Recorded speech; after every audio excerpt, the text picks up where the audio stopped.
Let's move on to Mr. Ashok Das. Thank you for your comments, Ms. Goel. Ashok Das, CEO and founder of Sun Moksha. Sir?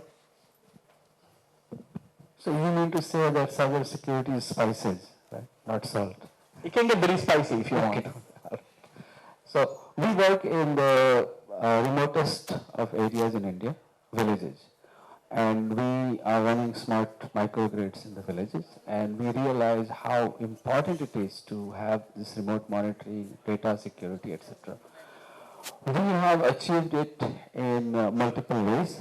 And of course, there is encryption, there is multiple levels of login security, identification, authentication, etc. What we found most difficult and challenging is the connectivity. We can talk about cybersecurity, we can talk about monitoring, we can talk about everything. We talk about digital India, but still I don't have internet connection to get my data out. So on that front, we have made our technology flexible enough that any kind of internet activity, if I can get it, I can use it. In fact, in one village we had to use satellite dish to get my data out. Right. Of course, the second one, we have some GPRS or some GSM available. On that one, what we also have to work on that. See, in these days, everybody thinks that data or internet is given, data is unlimited, just get it out. We have to work on that. What is the most important data that I need to look at it?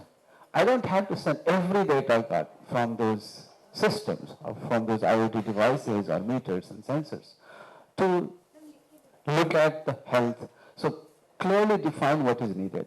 And we did that, skim through it, make the data compressed as much as possible. Nobody thinks about these days, just send megawatts and gigawatts of data.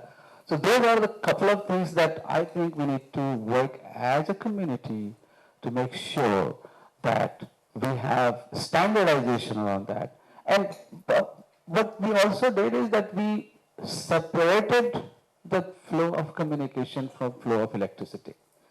Many places, all these smart meters, etc., that they are so intermingled that it becomes very, very difficult. So we have tried to keep that out and make sure that I can run any kind of electricity flow with my communication, which is multiple types. I don't want to show anything, but we have a lot of, and tomorrow we are in fact getting the best smart grid award in the technology company.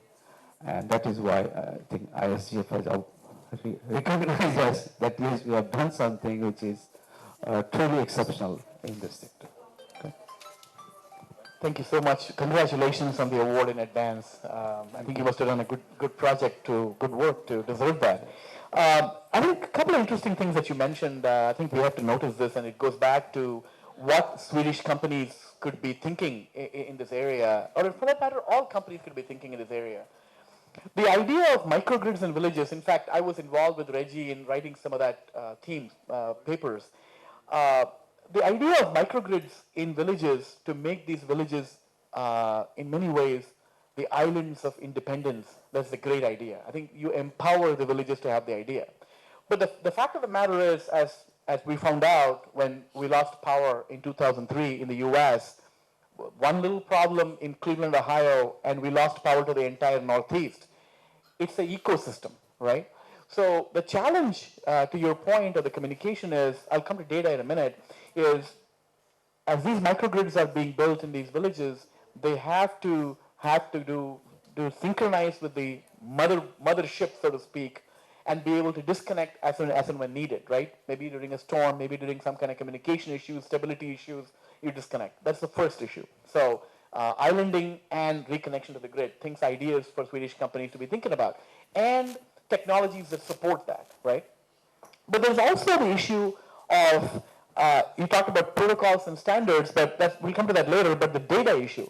Data is the most valuable asset for a utility, right? But data is not only a most valuable asset for the utility, but data analytics, whether it be, I like to look at data analytics from a different perspectives, generation analytics, transmission analytics, renewable analytics, reliability analytics, meter analytics, right?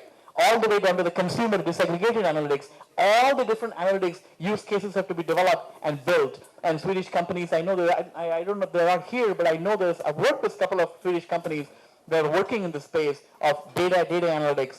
And I feel for you, when you mentioned about bringing data in and out, that's a big challenge not only for you, but also for large utilities as well. Because to your point, what is needed, what is not needed, and then the question is, how do you deal with the data, right? So some interesting thoughts and ideas for companies. Agreed. And that is how our analytics is very focused. It's not that you take any now people have stopped talking about big data because it led us nowhere. Correct. So now it's a very specific data and analytics around that specific data which is most important. Most important. Yep.